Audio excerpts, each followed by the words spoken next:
खुलुमबाय। दिनै आं दयापारानि गावबुरा जानानै बोसोर गोदाननि हामलायनायजों लोगोसे दिनै दाख्लैनि साननैसोनि 27 तारिख खालि जोंनि दयापारा गामिनिफ्राय साब्रै साबासो सेंग्राफ्रा बा सोद्रोमाया जोंनि दयापाराखौ उल्लेख खालामनानै जे एमएलए सारमोनखौ बा दानि लिडारफोरखौ अनसुंथाइ मोनैनि थाखाय जे गाज्रि बखिदों। जोंहा बावहाय रायजोआ बा जोंनि दयापाराया बावहाय जुरित्त गैया आरो बिसिनि सानखोमानायखौ जोङो मिन्थिनोबो मोनाखै। दा बिसोरो मा साननानै बे जौ लोंनानै बेबादिखौ बुंदों, जोंहा बाहाय रायजोआ जुरित्त गैया।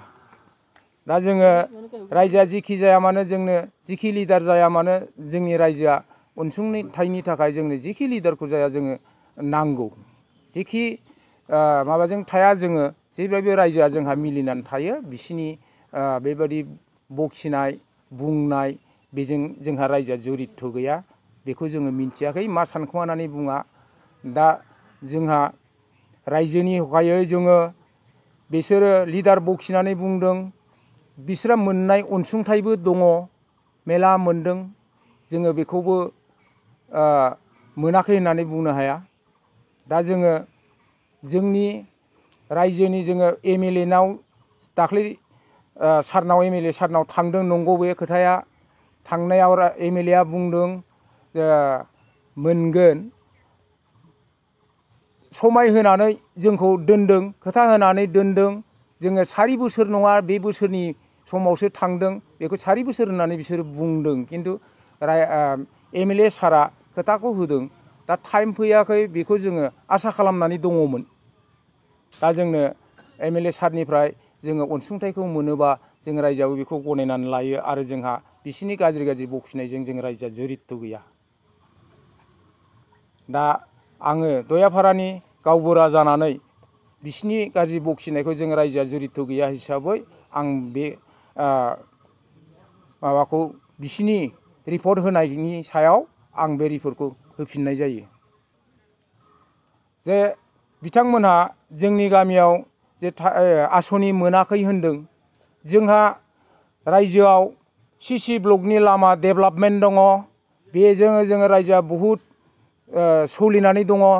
आरो बिनि अनगायैबो बोथोरजों सोलिनाय माखासे जोङो अनसुंथाइफोरखौबो मोनगासिनो दं, जेरै अरुण'दय मोनगासिनो दङ आरो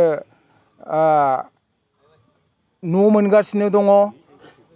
दा बेफोरखौ मोनाखै बिसोरो होननानै बुंदों, खिन्थु जोङो मोननायखौ नुगासिनो दङ। जोङो रायजोनि डेभेलपमेन्टखौ माखासे मोनगासिनो दं, लासैबो जों मोनदों। जोंहा बिसिनि बखिनायजों जोङो जेबो रायजोआ जुरित्त गैया आरो बिसोरो रायजोनि बिबान जेबो गैया। आंनि बे बखिनायनि सायाव रायजोनि बिसोरजों जुरित्त गैया हिसाबै आं बेखिनिखौ फोरमायहरनाय जाबाय। आं बे मोनसे खोथाखौ बुंदेरबावनो सानदों। जोंनि इउपिपिएल नि पार्टिखौ सोआ आरो जोंनि एमएलए सारखौ सोआ होननानै बुंदों, खिन्थु जोंहा बाहाय जोङो गणतान्त्रिक देश हिसाबै जोङो गणतन्त्र माबा देश हिसाबै बेखौ जोङो जिखि पार्टिया जोंनियाव हाबा जोङो बावहाय हेंथा गैया।